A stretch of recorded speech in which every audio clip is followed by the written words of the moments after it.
father wanted to stay out or not come back on Saturday, instead of he would come back on Sunday from hunting, my mother was livid.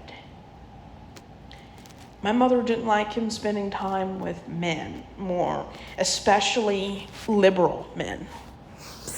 And anytime he would go hunting with somebody from church, she didn't like it. If he wanted to stay out a day longer than he had initially thought, because he was having a blast. And he got up at 4:30 in the morning to drive to work by 6, 5 days a week, times 30 years. He drove a van. I think he drove at least 9 people to work. I can't think of the word today, but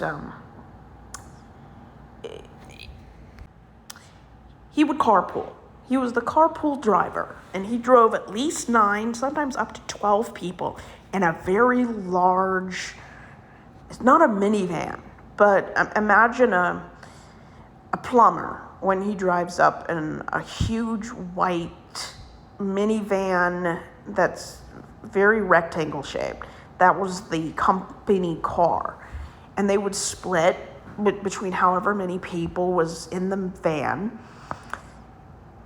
They would split the monthly cost of tires, gas, oil change, everything. 4:30 in the morning.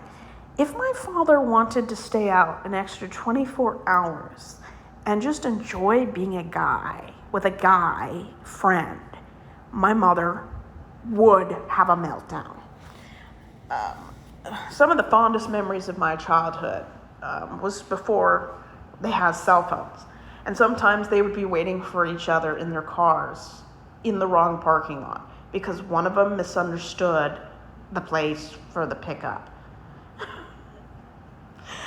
And they weren't always fighting, but they were fighting. My mother controlled how many cups of coffee my father would have, which was 0 by the time I was a teenager. She controlled how long his hair was, his beard length, his clothes, the movies he would watch. She was such high control. And it creeped into every crevice of interaction with me and my siblings. And my mother is a very toxic person. I think some of it is growing up in a toxic home. And I don't think she knows how to be anything but that, which is sad.